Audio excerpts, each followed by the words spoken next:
tidaklah terangkat diterima amalan apapun seseorang yang memutuskan silaturahim.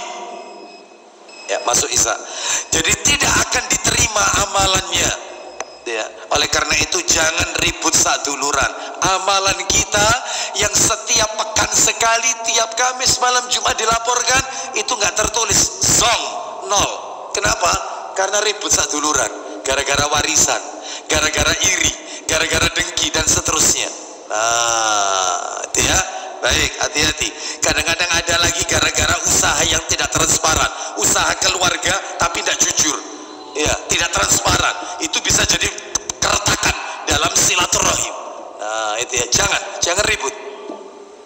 Baik, ini yang pertama. Baik, Bapak Ibu sekalian, karena waktu Isya sudah masuk, kita dengarkan dulu kumandang tidak diterima.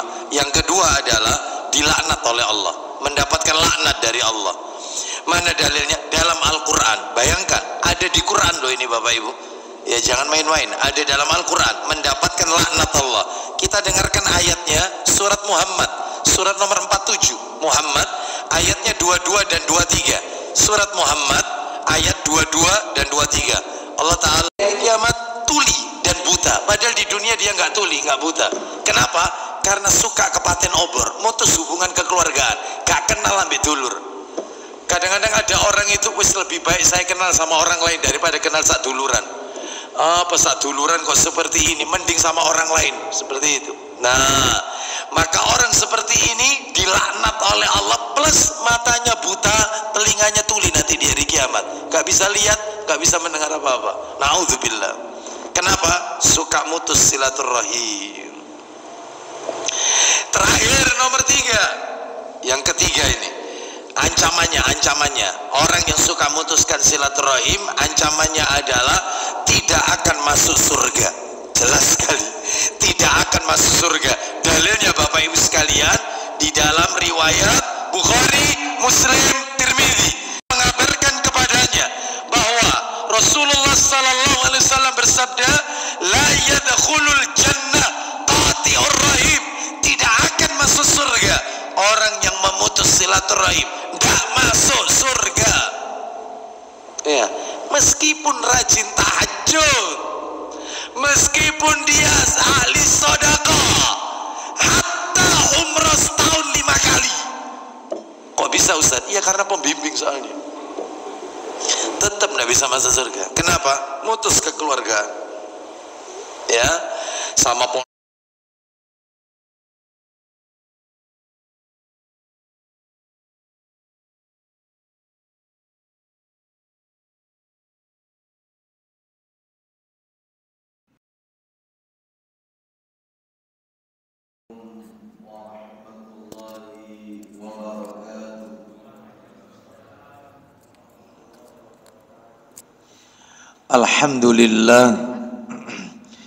Alhamdulillahi hamdan katsiran tayyiban mubarakan fi kama yuhibbu rabbuna wa yarda, wa ashhadu an la ilaha illallah wahdahu la syarika lah, wa ashhadu anna Muhammadan abduhu wa rasuluh. Ya ayyuhalladzina amanu taqullaha haqqa tuqatih wa la tamutunna illa wa antum muslimun, amma ba'du.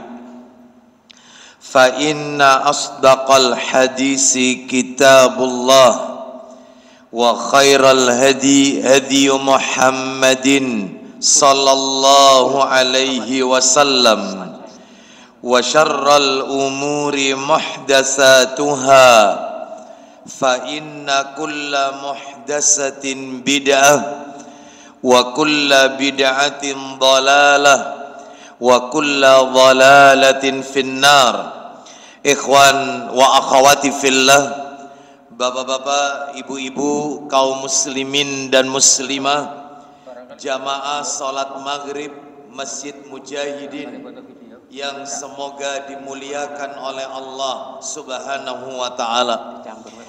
Tidak ada kata yang patut kita ucapkan di malam hari ini selain rasa syukur kita kepada Allah Subhanahu wa taala atas segala karunia nikmat yang telah Allah berikan kepada kita. Salah satu di antara sekian banyak kenikmatan-kenikmatan yang Allah limpahkan kepada kita dan kita rasakan pada malam hari ini adalah nikmat sehat dan nikmat diberikannya kita kemudahan, kesempatan oleh Allah untuk melaksanakan ibadah kepada Allah Subhanahu wa taala. Diawali dengan salat maghrib berjamaah, dilanjutkan dengan talabul ilmi, dan berakhir dengan melaksanakan salat isya yang dilakukan secara berjamaah pula. Semoga rangkaian amal ibadah yang kita lakukan khususnya pada malam hari ini semuanya tercatat di sisi Allah sebagai pemberat timbangan amal kebajikan kita kelak di yaumil hisab. Dan tentunya kita berdoa kepada Allah Subhanahu wa taala, semoga bulan Ramadan yang telah kita lewati, bulan Ramadan yang telah meninggalkan kita semua, kelak di hari kiamat menjadi saksi di hadapan Allah atas amal-amal saleh yang kita lakukan pada bulan tersebut. Dan tentunya semoga Allah mengampuni semua dosa-dosa kita, karena Allah Subhanahu wa taala berfirman dalam penggalan ayatnya, innal hasanati yudhibnas sayyiat. Sesungguhnya kebaikan-kebaikan itu, perbuatan-perbuatan yang baik itu dapat menghapus kesalahan, dosa yang pernah kita lakukan. Semoga Ramadan kemarin bukanlah Ramadan yang terakhir bagi kita, tetapi Allah masih memberikan kesempatan kepada kita untuk menikmati indahnya Lailatul Qadar di masa-masa yang akan datang. Bapak Ibu kaum muslimin dan muslimah rahimani wa rahimakumullah, mengawali dari kajian kita malam hari ini, dari hati yang paling dalam saya mengucapkan taqabbalallahu minna wa minkum. Semoga Allah menerima amalan kita semua dan menjadikan kita orang-orang yang istiqomah, selalu tetap dalam ketaatan kepada Allah Subhanahu wa taala. Sebab yang namanya ibadah itu tidak mengenal garis finish. Yang namanya ibadah bukan hanya di bulan Ramadan saja.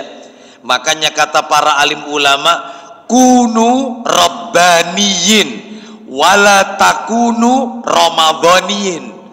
Jadilah kalian hamba-hamba yang rabbani, jangan menjadi hamba-hamba yang ramadhani. Apa maksudnya? Jangan menjadi seorang hamba yang kenal ibadah di bulan Ramadan saja, seakan-akan baca Al-Quran, sholat berjamaah 5 waktu di masjid itu hanya di bulan Ramadan. Ramadan lewat, maka lewat pula amal-amal ibadah yang lain. Inilah yang tidak disukai oleh Allah dan Rasul sallallahu alaihi wasallam. Oleh karena itu mari kita optimalkan diri kita untuk lebih istiqomah beribadah kepada Allah Azza wa Jalla. Sebab ibadah itu finishnya adalah sampai ajal menjemput kita. Allah berfirman, wa'bud rabbaka hatta ya'tiyakal yaqin. Sembahlah Allah sampai datang kepadamu kematian, ajal. Ya ibadah itu ya sampai mati, tidak ada istirahat. Beribadah nggak ada. Selama hidup di dunia maka tidak ada istilah istirahat. Apalagi kata Allah dalam Al-Quran, fa'idha faraghta fansab wa ila rabbika farghab. Apabila kamu telah menyelesaikan satu urusan ibadah, maka kerjakan ibadah berikutnya. Gak ada garis finishnya.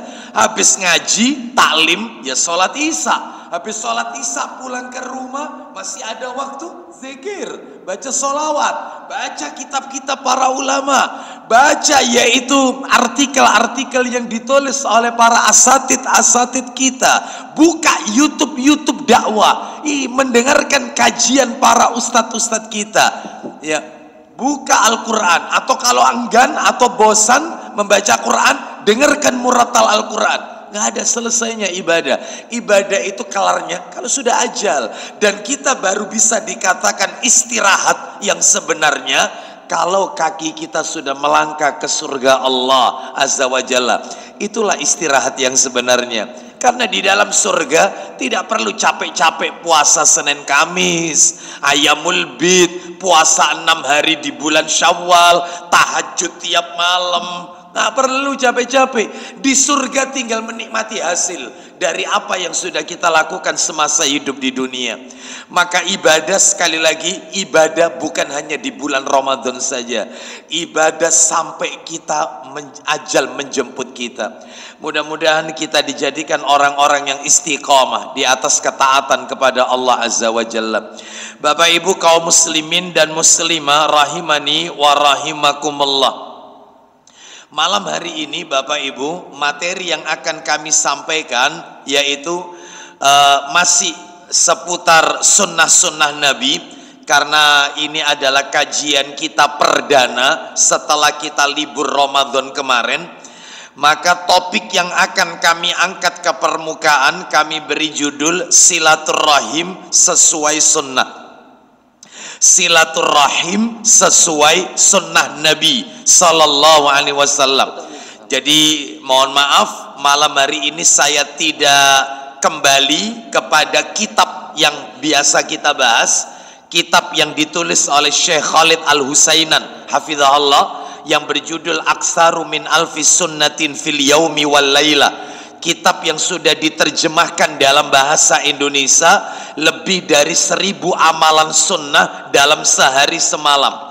Kalau tidak salah terakhir itu saya menyampaikan tentang masalah adab memakai sepatu atau sandal. Kalau tidak salah ya, sunnah Nabi dalam memakai sepatu atau sandal. Kalau tidak salah itu terakhir sebelum Ramadan waktu itu. Maka nanti tinggal kita bahas materi-materi sunnah Nabi berikutnya. Nah ini karena perdana setelah libur, maka materinya kami angkat silaturahim sesuai sunnah Nabi Sallallahu Alaihi Wasallam. Baik Bapak Ibu, karena waktu kita terbatas, agar materi kita tertata dengan baik, urut tidak melebar kemana-mana, materinya saya bagi menjadi 6 bagian Bapak Ibu. Judulnya tetap silaturahim sesuai sunnah. Ada 6 poin yang ingin kami sampaikan. Yang pertama adalah definisi silaturahim. Sebab masih banyak orang-orang itu yang susah atau sulit membedakan silaturahim atau silaturahmi. Nah ini, ada yang mengatakan silaturahmi, ada yang mengatakan silaturahim. Bahkan ada juga orang yang salah menempatkan silaturahim. Misalnya nih, kumpul-kumpul ibu-ibu misalnya, kumpul-kumpul ibu-ibu arisan, itu dikatakan, Ustadz ini acaranya silaturahim ibu-ibu arisan. Silaturahim, ya. Nanti kumpul-kumpul teman SD, yaitu istilahnya reuni, ya, dikasih judul yaitu silaturahim reuni SD angkatan tahun berapa. Silaturahim tanda tanya, salah menempatkan kata. Makanya nanti kita akan luruskan apa sih sebenarnya silaturahim itu, definisinya. Ini yang pertama ya. Yang kedua Bapak Ibu sekalian, materinya kita tambah ke atas lagi, hukum silaturahim. Apa hukumnya? Wajib atau sunnah? Kalau wajib, wajibnya wajib ain atau wajib kifayah? Fardunya fardu ain atau fardu kifayah? Dalilnya di mana? Nah nanti saya akan sebutkan. Itu yang nomor 2, hukum silaturahim. Yang ketiga Bapak Ibu, keutamaan silaturahim. Apa sih istimewanya orang itu supaya tidak kepaten obor, istilah orang Jawa, supaya tetap menjalin silaturahim? Apa keutamaannya orang yang selalu menjalin silaturahim? Nah itu ya, itu yang nomor 3. Yang nomor 4, nah ini nomor 4 ini mohon maaf, materi keempat ini agak horor Nomor 4 ini. Apa ini? Yaitu dalil-dalil haramnya memutus silaturahim. Di mana dalilnya? Memutus silaturahim gak kenal dulur, nah itu ya. Maka haram hukumnya. Mana dalil-dalilnya? Nanti akan kami sebutkan. Kan ada Bapak Ibu sekalian, orang itu gara-gara masalah warisan yang tidak dibagi-bagi, gak didum-dum, pecah keluarga. Ada juga karena sebab perceraian, apalagi yang dinikahi itu wanita itu masih ada famili, misanan dinikahi, begitu cerai buyar, sudah, sehingga terjadi yaitu pemutusan silaturahim. Ada lagi karena iri, dengki, saduluran iri. Oh iya. Ada. Nah ini apa dalilnya haramnya memutus silaturahim? Nah nanti kita akan bahas yang nomor 4 ini supaya kita tidak bermudah-mudahan memutus silaturahim.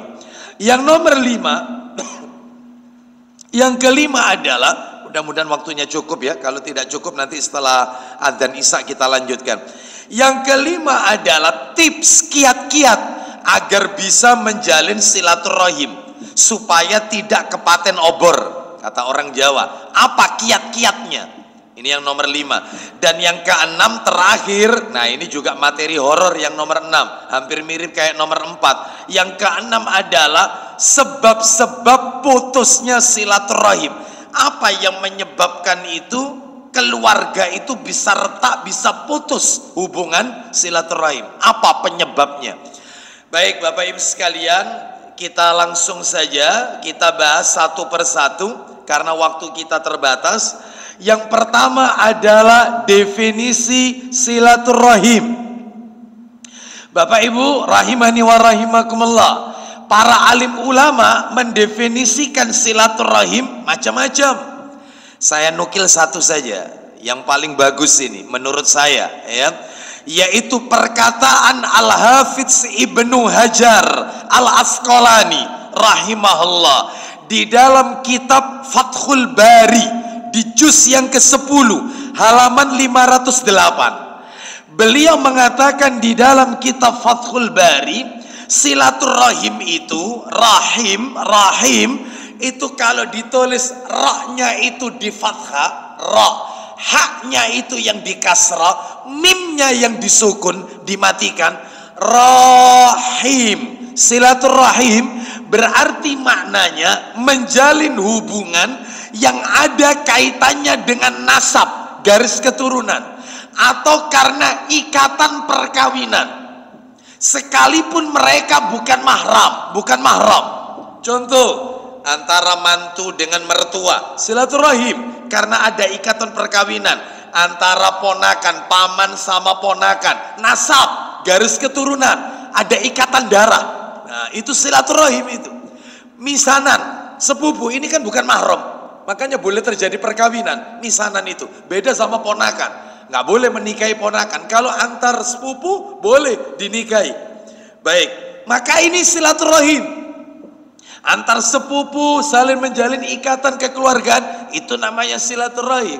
Sehingga berdasarkan makna ini, selain yang ada ikatan nasab, selain yang ada ikatan kekeluargaan, selain dari ikatan darah, selain dari ikatan perkawinan, bukan silaturahim. Contoh, saya dengan panjenengan malam hari ini ada di masjid ini bukan silaturahim, ini namanya ukhuwah Islamiyah, persaudaraan sesama muslim.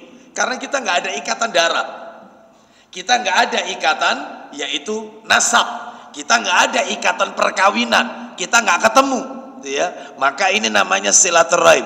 Lu berarti kalau begitu Ustadz, kumpul-kumpul reuni SMP, kumpul-kumpul ibu-ibu arisan PKK, itu berarti undangannya bukan silaturahim, bukan. Ya undangannya cukup aja disebutkan yaitu acara ukhuwah Islamiyah atau acara yaitu majelis taklim apa begitu, bukan silaturahim. Jadi jelas sampai di sini silaturahim itu yang ada kaitannya dengan darah atau nasab. Berarti kalau begitu Ustadz, materi malam hari ini adalah materi yang ada kaitannya dengan keluarga, karib kerabat. Iya, bukan yang tidak ada hubungannya karib kerabat, yang ada hubungannya karib kerabat. Karena saya yakin saya dan panjenengan memiliki keluarga besar, punya baik dari jalur bapak maupun dari jalur ibu, ya, punya keluarga besar. Nah, ini namanya silaturahim. Baik, jadi ini yang pertama, kita lewati ya definisinya. Yang nomor dua, lah kalau silaturahmi Ustadz, silaturahmi, ya silaturahmi, maka kata para alim ulama, kalau memang yang dimaksud silaturahmi itu adalah antar keluarga, yaitu yang dimaksud silaturahim, bukan silaturahmi. Tetapi yang dimaksud silaturahmi itu tidak ada kaitannya sama keluarga, maka itu bukan silaturahim, itu yang namanya ukhuwah Islamiyah. Itu ya. Baik, kita lanjutkan nomor dua, hukum silaturahim. Bapak Ibu, hukumnya wajib. Wajibnya wajib apa? Fardu ain. Lu berarti kayak sholat 5 waktu, kalau ditinggal dosa. Iya. Wajibnya bukan wajib kifayah, bukan. Fardunya bukan fardu kifayah, bukan. Bukan seperti sholat jenazah, bukan. Jadi kalau sudah ada orang yang menyolati, maka gugur kewajiban bagi yang lain, bukan. Tetapi hukum menjalin silaturahim adalah fardu ain. Mana dalilnya? Saya kasih dua. Dalil yang pertama Bapak Ibu sekalian adalah dalil di dalam Al-Quran. Loh, dalilnya ada di Quran? Iya, ada di Quran dalilnya. Ayatnya ayat 1. Makanya fardu ain. Dalilnya ada di Quran. Al-Quran, Allah yang memerintahkan kita menjalin kekeluargaan. Allah berfirman, An-Nisa ayat yang pertama. Kita dengarkan murotalnya. Allah Ta'ala berfirman, Bismillahirrahmanirrahim. Ya ayyuhan nasu attaqu rabbakumul ladzi khalaqakum min nafsin wahidatin wa khalaqa minha zawjaha wa batha minhuma rijalan katsiran wa nisaa واتقوا الله الذي تساءلون به والأرحام إن الله كان عليكم رقيبا. Allah Ta'ala berfirman dalam penggalan ayat tadi. Kita lihat penggalannya, saya baca penggalannya saja. Wattaqullaha alladzi tasaaluna bihi wal arham. Dan bertakwalah kalian kepada Allah yang dengan namanya kalian saling meminta, dan peliharalah hubungan kekeluargaan. Allah yang memerintahkan. Baik, ini dalil yang pertama.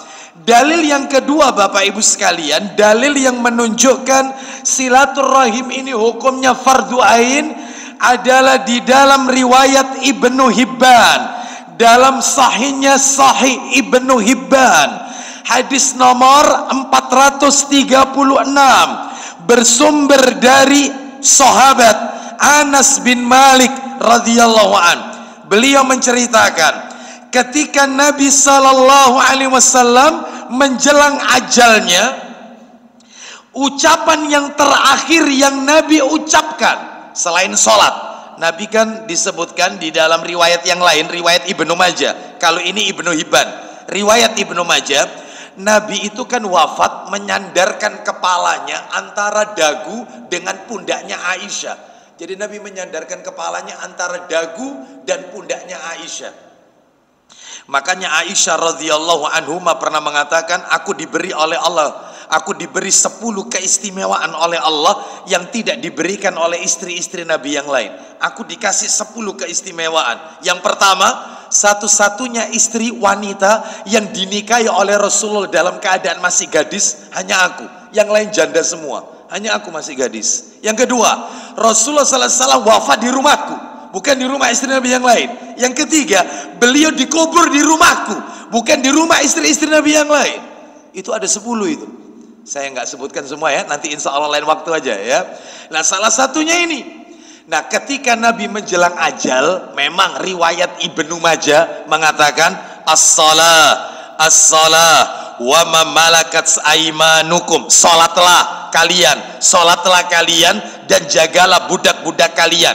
Katanya Aisyah radhiyallahu anhuma, ucapan Nabi itu dibaca terus sampai tidak terdengar lagi, alias Nabi telah wafat. Terus diulang-ulang. Ternyata dalam riwayat Ibnu Hibban ada lagi redaksi tambahan. Nabi sebelum ajal beliau mengucapkan arhamakum, arhamakum, peliharalah, silaturahimlah kepada keluarga-keluarga kalian, silaturahimlah kepada keluarga-keluarga kalian. Berarti ini menunjukkan wasiat Nabi terakhir. Bapak Ibu, saya mau tanya kepada panjenengan, kalau ada orang tua kita sebelum ajal, sebelum wafat berwasiat, dan wasiatnya itu tidak menyelisih sunnah, kira-kira wasiatnya wajib kita amalkan atau tidak? Wajib. Apalagi wasiatnya sesuai sunnah, kecuali kalau wasiatnya bertentangan dengan Al-Quran. Contoh, kan ada orang tua itu berwasiat bertentangan dengan Al-Quran dan sunnah. Misalnya, nah ibu nanti kalau mati, hartanya bapakmu ini, hartanya ibu ini, tolong jangan kamu bagi 2:1 dengan kakakmu, ya, dengan adik-adikmu, jangan bagi rata saja, kasihan adik-adikmu. Lah ini nggak benar. Wasiat yang tidak boleh kita amalkan, harus mengikuti perintah Allah 2:1. Perkara nanti kakaknya setelah mendapatkan bagian 2 bagian yang laki-laki, lalu dia memberikan bagiannya kepada adik-adiknya yang perempuan, lain soal. Tapi angka harus tahu dulu, dia harus pegang dulu angka itu. Sudah, saya sudah dapat 2 bagian. Kile dik, wekmu awakmu tak kei. Nah, inilah kan tak bagi. Ini loh. Tapi tidak bisa banyak ya. Nih, lain soal. Yang penting dia tahu angkanya dulu. Dia pegang dulu itu.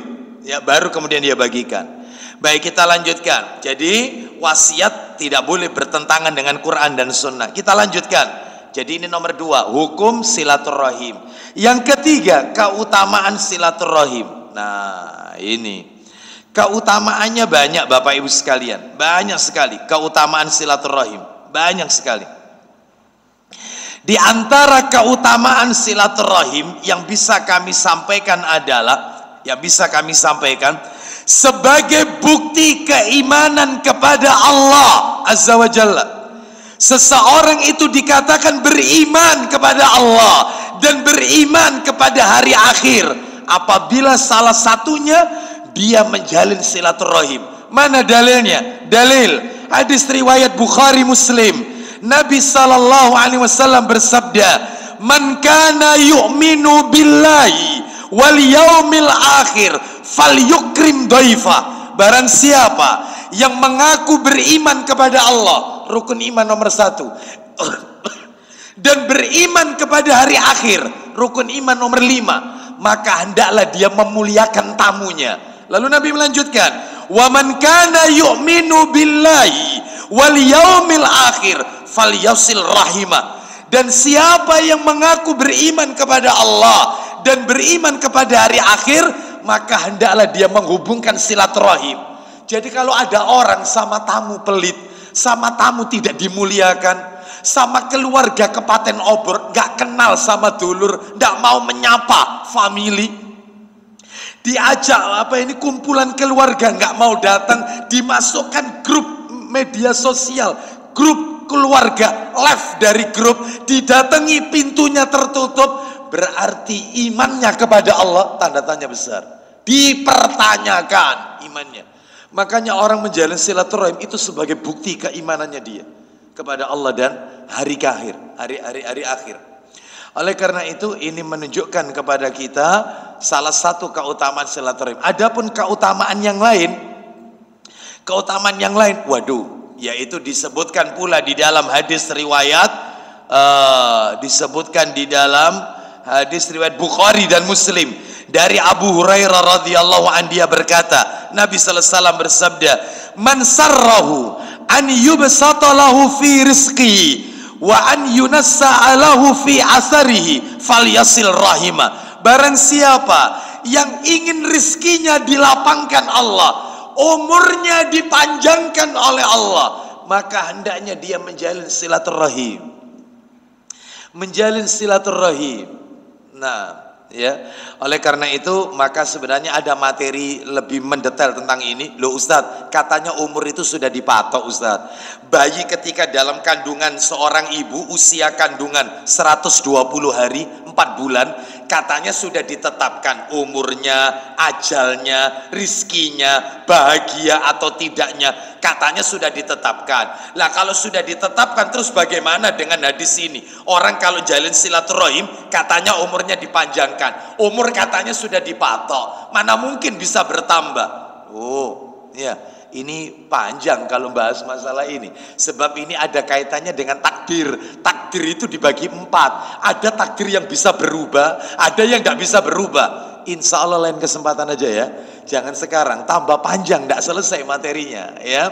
Jadi intinya ada takdir azali, ada takdir umri, ada takdir sanawi, ada takdir yaumi. Takdir azali Allah tetapkan 50.000 tahun sebelum menciptakan langit bumi, dan itu tidak bisa berubah itu.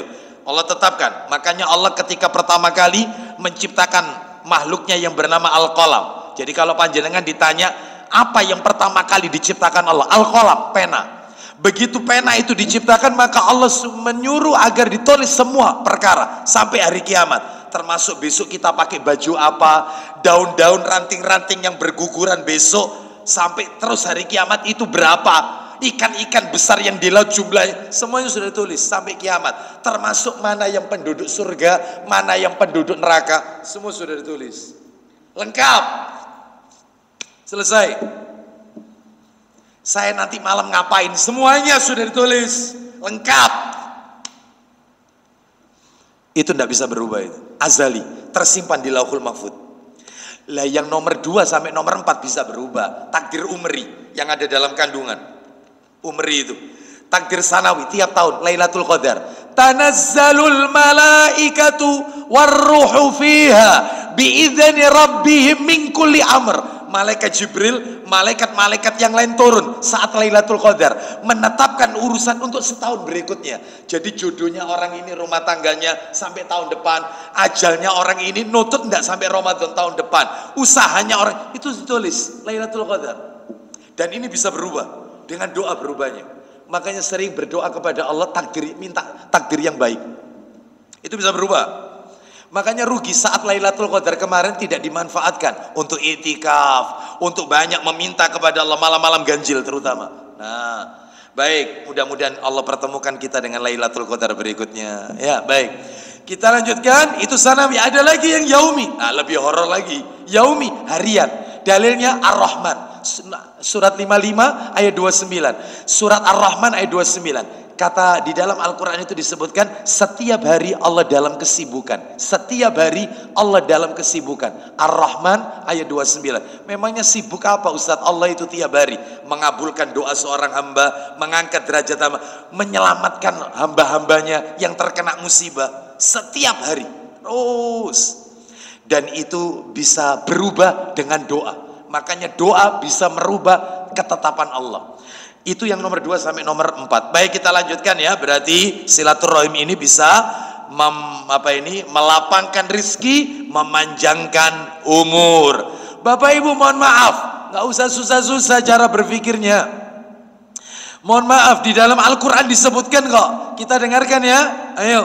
Di dalam Al-Quran disebutkan. Nih kita dengarkan suratnya Bapak Ibu, surat nomor 35 ayatnya 37. Surat Fatir ayat 37. Fatir ayat 37. Allah Ta'ala berfirman. Ayat ini menceritakan teriakan penduduk neraka. Penduduk neraka berteriak kepada Allah. Allah Ta'ala berfirman. Siapkan terjemahannya ya. Fatir ayat 37. Atau nggak apa-apa saya bacakan aja, atau bisa dibantu Pak Ana. Fatir 37. وهم يصطرخون فيها ربنا أخرجنا نعمل صالحا غير الذي كنا نعمل أولم نعمركم ما يتذكر فيه من تذكر وجاءكم النذير فذوقوا فما للظالمين من نصير. Silakan. Dan mereka berteriak di dalam neraka itu, penduduk neraka, ya Tuhan kami, keluarkanlah kami dari neraka. janji mereka kalau dikeluarkan dari neraka, Niscaya kami akan mengerjakan kebajikan yang berlainan dengan yang telah kami kerjakan dahulu. sadarnya ketika masuk neraka, baru insaf masuk neraka, terlambat, nasi sudah jadi bubur. Apa kata Allah? Dikatakan kepada mereka, Amirkum ma yatadzakkaru fihi man tadzakkar. Silakan. bukankah kami telah memanjangkan umurmu? Bukankah kami telah memanjangkan umurmu untuk dapat berpikir bagi orang yang mau berpikir? Itu yang dipanjangkan umurnya oleh Allah. Dikasih umur 70 tahun, 80 tahun, sampai tua, sampai sepuh. Ya, bahkan bukan hanya sepuh, pini sepuh. Ya, sudah, tetapi habis untuk maksiat, habis di warkop, bukan habis di masjid, habis di meja catur, habis di meja karambol, habis di meja kartu, bukan di masjid lagi baca Quran, bukan.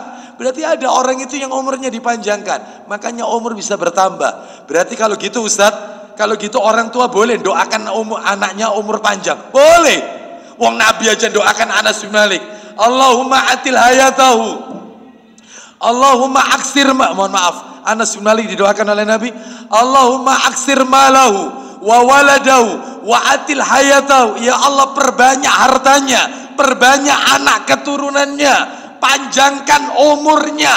Nabi doakan Anas panjangkan umurnya, boleh. Jadi kalau ada orang tua bilang mudah-mudahan nak dawa umur, panjang umur mudah-mudahan. Oh, ya. Tapi yang tidak boleh itu, yang tidak ada itu, kita ngerasani orang-orangnya datang, oh dawa umur, panjang umur. Nah itu tidak ada. Ya. Jadi Bapak Ibu mendoakan supaya panjang, boleh. Yang tidak boleh lagi itu yang begini. Ini yang tidak boleh lagi. Panjang umurnya, panjang. Ini nggak boleh. Haram. Ulang tahun haram. Tasyabbuh, man tasyabaha man tasyabbaha biqaumin fahuwa minhum. Barang siapa yang menyerupai satu kaum, maka dia termasuk daripada kaum tersebut, bagian dari kaum tersebut. Nggak boleh.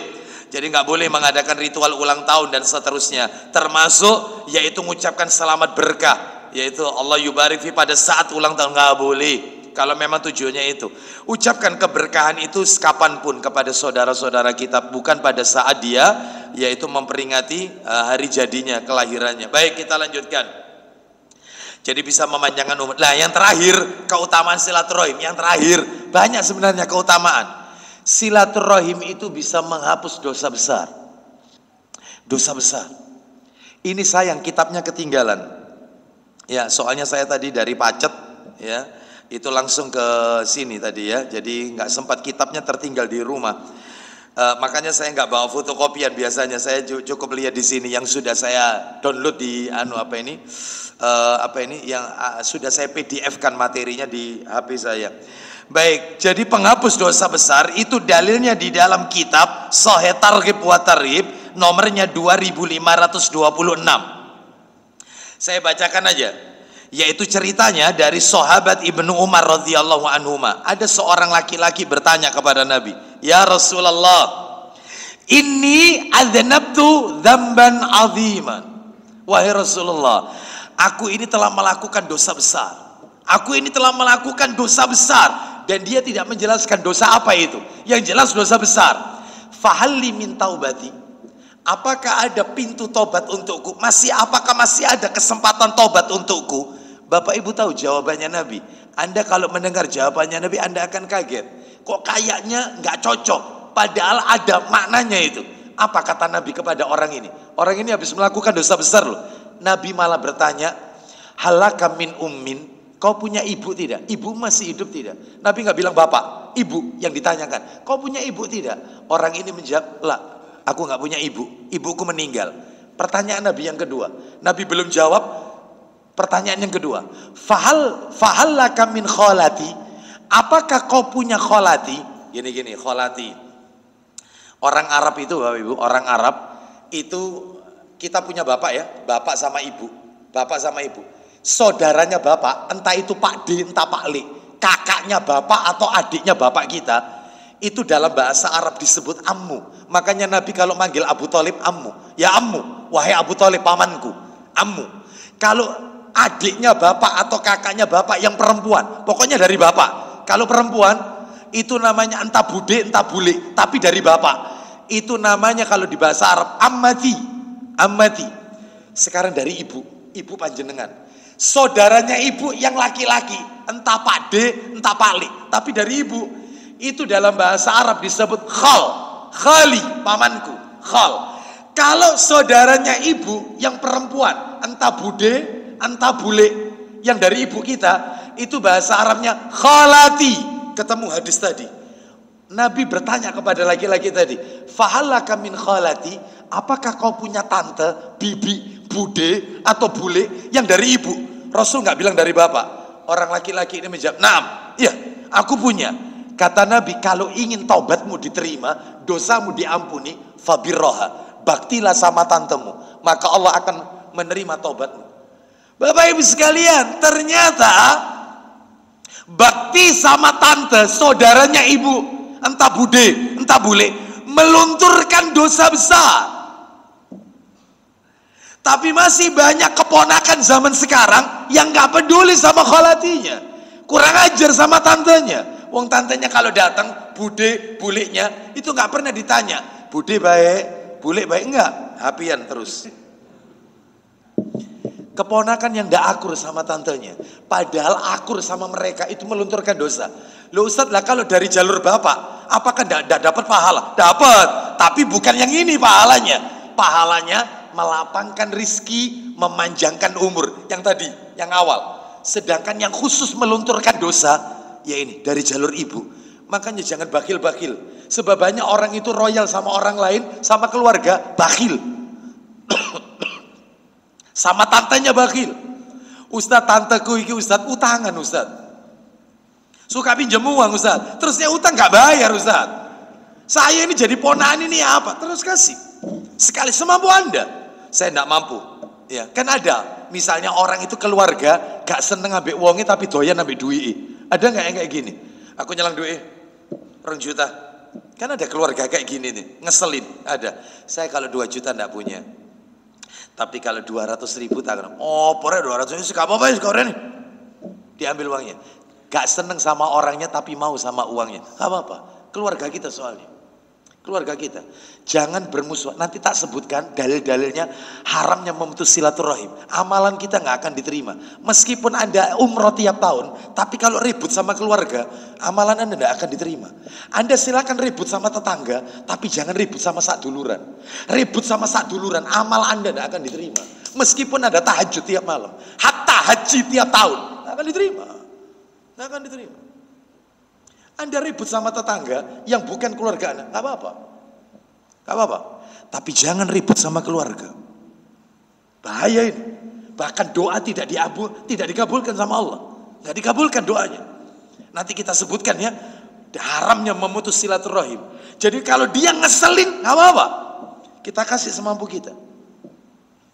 Baik, kita lanjutkan, yaitu maka ini penghapus dosa besar. Jalin hubungan dengan keluarganya ibu. Baik, sekarang kita masuk materi nomor 4. Dalil-dalil haramnya memutus silaturahim. Belum waktu Isya ya? Belum ya? Dalil haramnya memutus silaturahim. Dalilnya banyak Bapak Ibu sekalian. Di antara yang bisa kami sebutkan, haramnya memutus silaturahim, yang pertama adalah yaitu amal ibadahnya tidak diterima oleh Allah. Putus hubungan saduluran, keluarga, qati'ur rahim, memutus silaturahim, amalnya nggak akan diterima. Dalilnya di mana? Dalilnya disebutkan yaitu di dalam hadis yang diriwayatkan oleh Ibnu Majah, Tirmidzi dan Al-Hakim dalam Sahih Targhib wa Tarhib, nomornya 2538. Anda baca ya.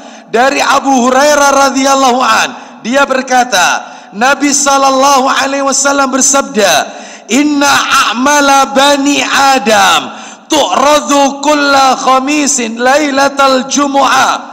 Setiap amal anak Adam, amalan anak Adam akan dihadapkan setiap hari Kamis malam Jumat. Tiap Kamis malam Jumat dilaporkan kepada Allah, maka tidak terangkat fala yuqbalu amalun qati'ir rahim, maka tidaklah terangkat diterima amalan apapun seseorang yang memutuskan silaturahim.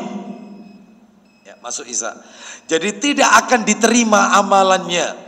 Ya. Oleh karena itu jangan ribut saduluran. Amalan kita yang setiap pekan sekali, tiap Kamis malam Jumat dilaporkan, itu nggak tertulis, zong, nol. Kenapa? Karena ribut saduluran, gara-gara warisan, gara-gara iri, gara-gara dengki dan seterusnya.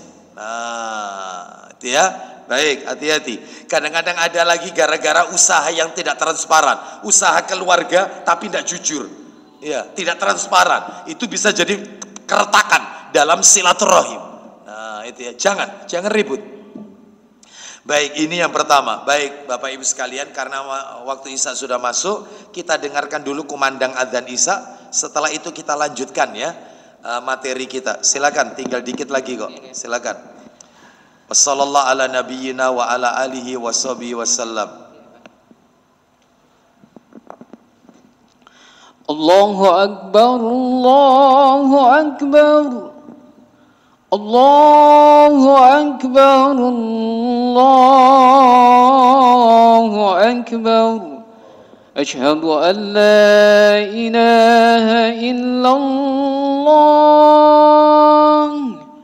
asyhadu an la ilaha illallah,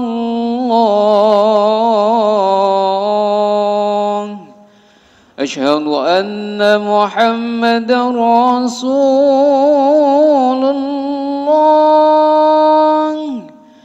asyhadu anna Muhammadar Rasulullah. Hayya 'alas salah, hayya 'alas salah,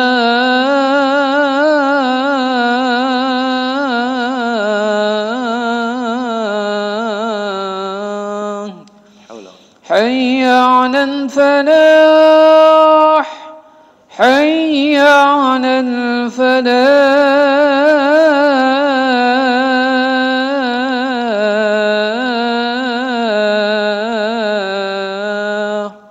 Allahu Akbar, Allahu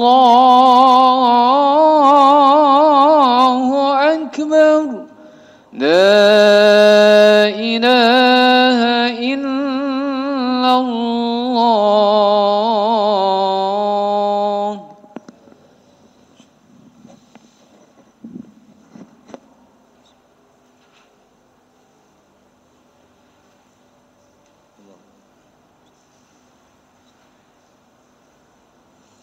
Alhamdulillah wassalatu wassalamu ala Rasulillah wa ba'd. Kita lanjutkan Bapak Ibu sekalian. Dalil yang nomor 2, ancaman haramnya memutus silaturahim. Yang pertama tadi amalnya tidak diterima. Yang kedua adalah dilaknat oleh Allah, mendapatkan laknat dari Allah. Mana dalilnya? Dalam Al-Quran. Bayangkan, ada di Quran loh ini Bapak Ibu. Ya jangan main-main, ada dalam Al-Quran, mendapatkan laknat Allah. Kita dengarkan ayatnya, surat Muhammad, surat nomor 47. Muhammad, ayatnya 22 dan 23. Surat Muhammad, ayat 22 dan 23. Allah Ta'ala berfirman, فهل عسيتم إن توليتم أن تفسدوا في الأرض وتقطعوا أرحامكم أولئك الذين لعنهم الله فأصمهم وأعمى أبصارهم أفلا يتدبرون القرآن. Silakan langsung aja, yuk. 22, 23, ayo. 22 Pak. 22. Maka apakah sekiranya kamu berkuasa berkuasa, kalian kaya raya, berkuasa, terus kamu akan berbuat kerusakan di bumi dan memutuskan hubungan kekeluargaan. orang yang memutuskan silaturahim ancamannya apa? Lanjut. Teruskan. Mereka itulah orang-orang yang dikutuk Allah. Dikutuk Allah. Terus bagaimana itu? Telinganya sama penglihatannya. Lalu dibuat tuli pendengarannya dan dibutakan penglihatannya. Jadi nanti di hari kiamat tuli dan buta. Padahal di dunia dia nggak tuli, nggak buta. Kenapa? Karena suka kepaten obor, mutus hubungan kekeluargaan, gak kenal ambil dulur. Kadang-kadang ada orang itu wis lebih baik saya kenal sama orang lain daripada kenal sak duluran. Apa sak duluran kok seperti ini? Mending sama orang lain seperti itu. Nah, maka orang seperti ini dilaknat oleh Allah plus matanya buta, telinganya tuli nanti di hari kiamat. Gak bisa lihat, gak bisa mendengar apa-apa. Na'udzubillah. Kenapa? Suka mutus silaturahim. Terakhir nomor 3. Yang ketiga ini. Ancamannya. Orang yang suka mutuskan silaturahim, ancamannya adalah tidak akan masuk surga. Jelas sekali. Tidak akan masuk surga. Dalilnya Bapak Ibu sekalian di dalam riwayat Bukhari, Muslim, Tirmidzi. Dalam Sahih Targhib wa Tarhib nomor 2540 dari sahabat Jubair Muhammad bin Jubair bin Mut'im radhiyallahu an. Katanya bapaknya mengabarkan kepadanya bahwa Rasulullah sallallahu alaihi wasallam bersabda, la yadkhulul jannah qati'ur rahim, tidak akan masuk surga orang yang memutus silaturahim, tidak masuk surga. Ya, meskipun rajin tahajud, meskipun dia ahli sedekah, hatta umrah setahun 5 kali. Kok bisa Ustaz? Iya karena pembimbing soalnya. Tetap tidak bisa masuk surga. Kenapa? Mutus kekeluargaan. Ya, sama ponaan, sama mertua. Lo ada lo menantu itu yang ndak akur sama mertua. Ada ndak menantu yang ndak akur?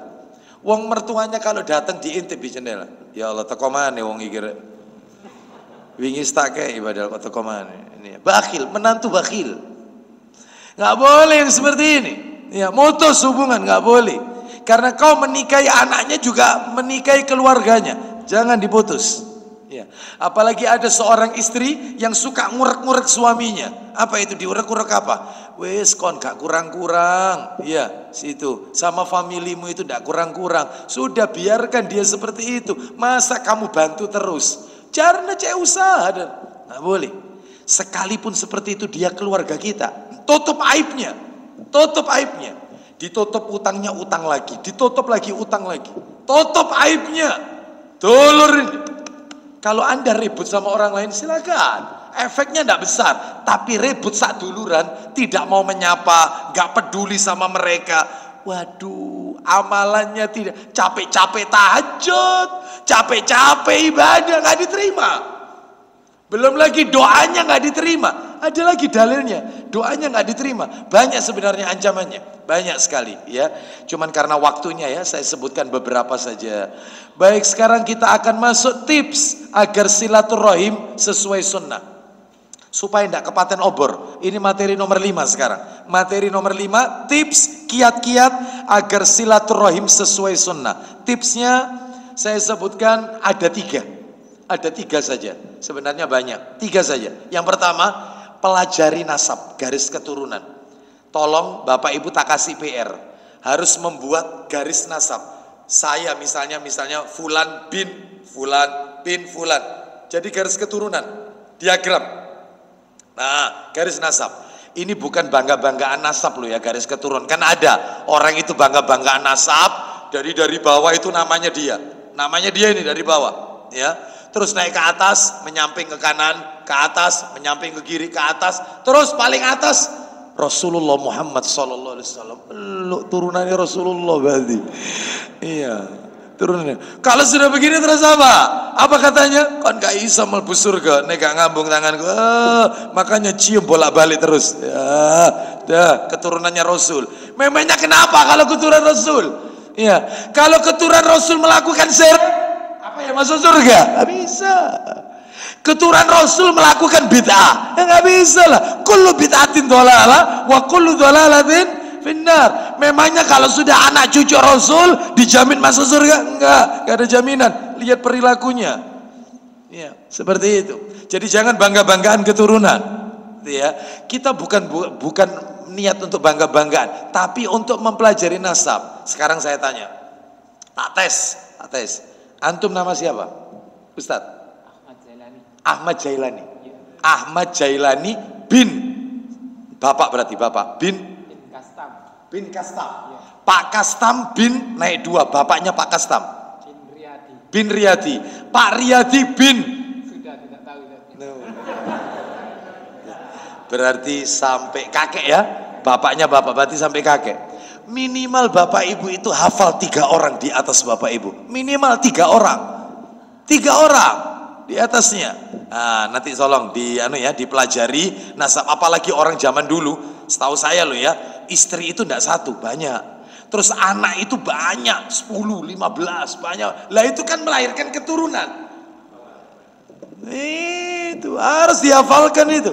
Ya, makanya orang-orang tua dulu, saya masih ingat nenek saya, kalau sudah waktunya Idul Fitri, unjung-unjung dikenalkan, ini loh, ini putuku, ini ini pamanmu, ini kholmu, ini amimu, ini amati, ini tantemu, ini dikenalkan dulu. Sekarang enggak. Ya, makanya enggak boleh kepaten obor. Ya, sampai pernah ini kejadian, betul ini. Saya satu saat kajian di daerah Bangil. Kalau tidak salah waktu itu di daerah Kersian, kalau nggak salah Kersian, insya Allah Bangil. Setelah akad nikah, akdun nikah, saya duduk, kanan kiri saya ada orang, sebelah kiri saya itu nyapa saya, assalamualaikum, waalaikumsalam. Ya, Pak Ustadz tinggal di mana? Saya di Sepanjang Pak. Singkat cerita saya tanya, lah panjenengan tinggal di mana? Asli Bangil. Saya itu bukan orang Bangil Ustadz, saya itu tinggal di sini dijelaskan panjang lebar lah. Orang sebelah kanan saya rupanya memperhatikan saya dialog dengan orang ini. Tiba-tiba di tengah pembicaraan kita diputus sama orang yang ada di kanan saya. Maaf Pak Ustadz, saya putus. Oh, iya Pak, betul apa? Gimana Pak? Iya Pak, won sewu badhe tanglet, panjenengan tadi tinggal di mana? Di sini. Loh, apanya desa ini? Loh, ya itu desa saya itu. Loh, lah rumah itu ada kan di situ Loh, iya itu masih famili. Loh, sampean ini berarti anaknya siapa? Aneh. Loh, berarti sampean itu dulurku, 20 tahun enggak ketemu. Rangkulan di depan saya itu, saya diam aja. Sampean itu tak delei nyamdi wae. Ya ini namanya kepaten obor. Ketemu di acara pernikahan. Sekian tahun, 20 tahun. Bayangkan. Oleh karena itu, ayo pelajari nasab, pelajari. Yang kedua, membalas keburukan dengan kebaikan.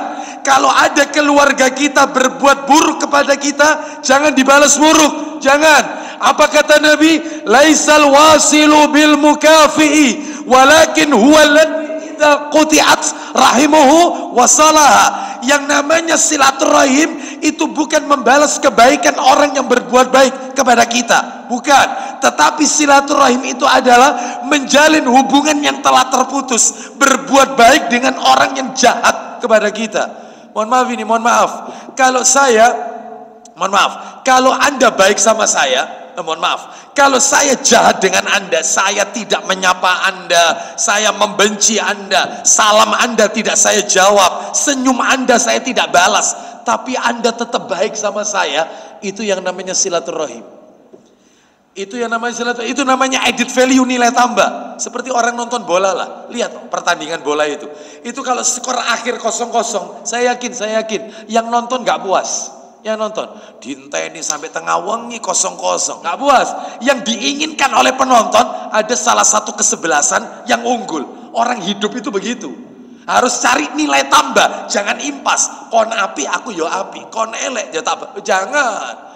Kalau kamu jahat sama saya tapi saya tetap berbuat baik kepada kalian, wa idza khatabahumul jahiluna qalu salama. Kalau kamu diusili orang, maka ucapkan salama kepada mereka. Jadi kalau ada keluarga yang jengkelin, maka tetap berbuat baik. Bahkan Nabi mengatakan, afdhalus shadaqatis shadaqah ala dirrahimil kasih. Sedekah yang paling besar ganjarannya, sedekah yang kau berikan kepada keluargamu yang menyimpan permusuhan dengan dirimu, yang benci sama dirimu. Itu paling besar itu. Jadi kalau kita punya keluarga diundang, kita punya acara dia tidak datang, kita ke rumahnya, pintu rumahnya ditutup, kita masukkan grup keluarga live dari WA, keluar dia, kita ketemu di acara kemanten, kita sapa, pura-pura tidak lihat, kita salami, nyingkir, minggir, Allahu Akbar, tetap berbuat baik, tetap kita kasih. Kalau kita punya apa oleh-oleh kita kasih, itu besar pahalanya. Bisa nggak kira-kira? Insya Allah tidak bisa, Ustaz. Yang sering diterapkan itu lalap pola. Itu. Jangan. Harus berbuat baik kepada mereka. Berat memang. Nomor 3. Yang nomor 3, memberi sedekah dengan mendahulukan karib kerabat. Iya, Pak, Bu, maaf. Karib kerabat itu didulukan. Jangan orang lain. Mohon maaf ya, mohon maaf. Masih banyak di luar sana. Kalau sama orang lain royal. Proposal pembangunan masjid masuk, sumbang.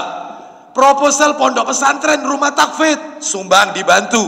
Membangun panti asuhan yatim, sumbang. Tapi begitu keponakannya tidak bisa sekolah, misanannya itu butuh bantuan karena dia itu terbelit hutang dan seterusnya, terlilit hutang, maka dia diam saja. Bahkan banyak alasannya. Aku gak ono sepi, usaha sepi. Apa mari corona gini, wis usaha tentean iku sepi. Gak duwe duit aku gak gitu. Tapi orang lain, royal. Orang seperti ini, maaf ini. Disebutkan di dalam hadis riwayat Ibnu Huzaimah bahwasanya nanti di hari kiamat Allah akan keluarkan seekor ular. Ya, ular yang mendesis yang akan melilit dia nanti di hari kiamat karena dia bakhil sama keluarganya. Nggak boleh. Bahkan Bapak Ibu kalau kepingin tahu di dalam Al-Quran, nanti dibaca sendiri ya, Al-Anfal ayat 75, ayat terakhir, Al-Anfal ayat terakhir, ayat 75. Itu apa katanya Allah? Keluarga lebih diutamakan daripada yang bukan keluarga. Bahkan Bapak Ibu kalau baca surat Al-Balad, nanti dibaca Al-Balad surat nomor 90 ayatnya 14 sama 15. Anak yatim yang harus kita bantu, anak yatim yang dari keluarga. Makanya panjenengan kalau mau ngasih anak yatim, dilihat dari jalur bapak saya, siapa keluarga bapak yang yatim, keluarganya ibu saya yang yatim itu siapa? Itu dulu. Jangan anak yatim yang ada di panti asuhan Anda sumbang, sedangkan keluarga Anda ada yang yatim, Anda telantarkan. Percuma, nggak diterima amalnya. Keluarga didulukan, bukan orang lain. Keluarga, bukan orang lain. Cari yang miskin keluarga kita, bukan orang lain. Pergi cari ke tempat pembuangan sampah. Bahkan di Surabaya ada istilah kampung seribu, ya, yaitu kampung para pemulung dan seterusnya. Pergi keliling ngasih sembako, tapi dia punya famili terlunta-lunta, butuh makan. Dia diem saja. Kenapa? Karena memang mungkin karena perilakunya jengkelin atau apa, dan tidak menyejukkan hati. Nggak apa-apa. Justru pahalanya besar membantu mereka yang menyimpan permusuhan dengan kita. Wallahu a'lam bishawab. Baik, terakhir penutup, faktor penyebab silaturahim, faktor penyebab terputusnya silaturahim banyak. Di antaranya sombong, karena sugi, sombong, gak mau kumpul sama family. Ya, mesti ini dene yang aku, itu aku yang dene. Ya, awak dhewe iki paling sugi. Waduh. Ya ini penyebabnya. Ya, yang pertama. Yang apalagi yaitu seorang kakak, Ustadz Idul Fitri Ustadz, adik saya itu gak ke rumah saya Ustadz, saya ini kakak caca Ustadz, unggah-unggunya itu Ustadz, adiknya kakak, duduk kakaknya adik Ustadz. Memang betul, unggah-unggu tata kerama, adiknya mana yang kakak, memang betul.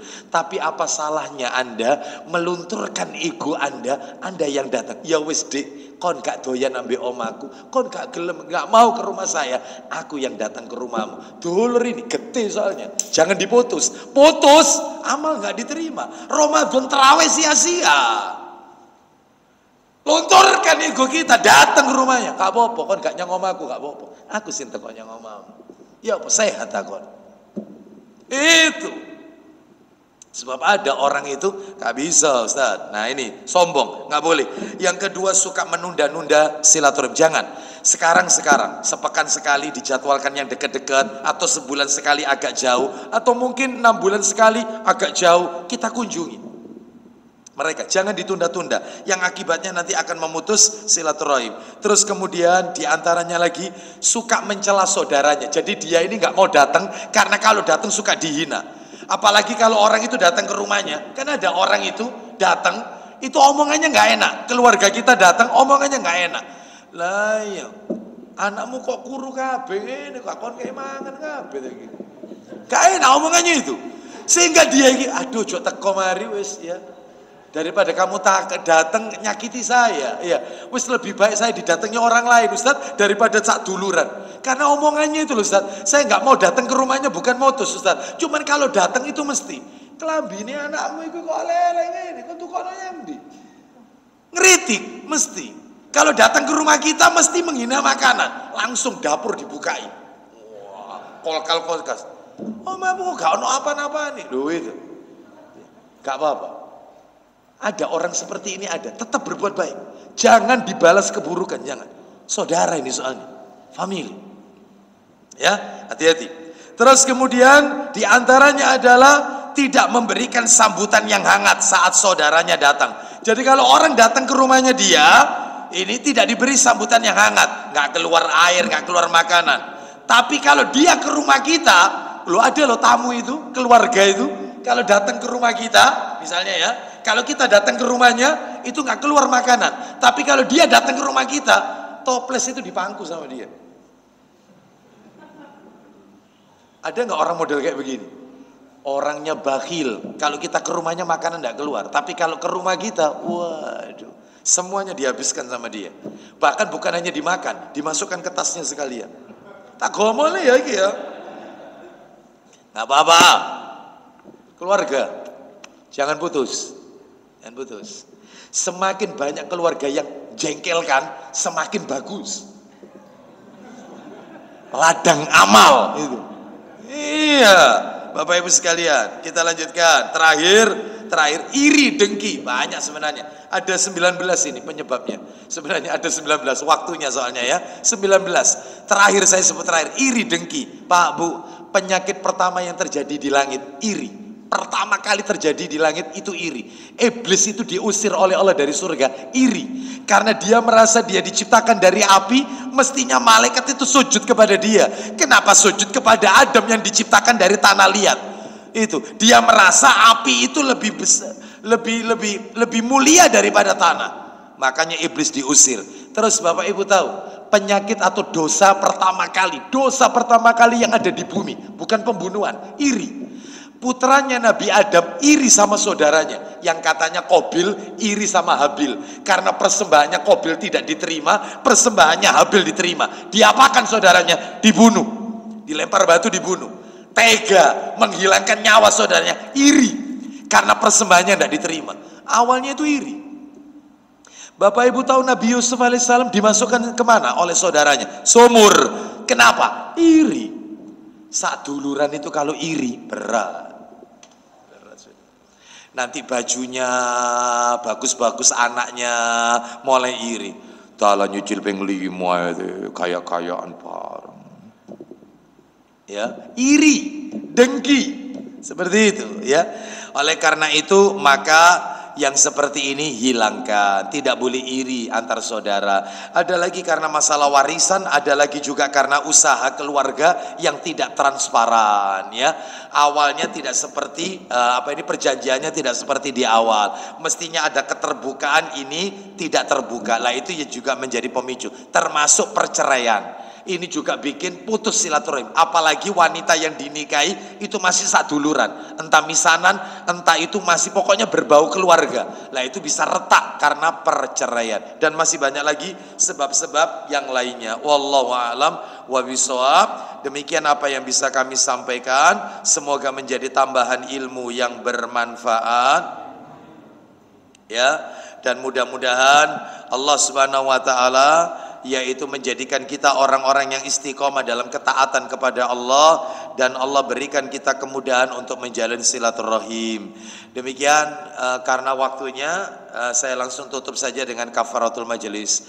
Wassallallahu ala nabiyyina wa ala alihi washabihi wasallam. Subhanakallahumma wa bihamdika asyhadu an la ilaha anta astaghfiruka wa atubu ilaik. Wassalamualaikum warahmatullahi wabarakatuh.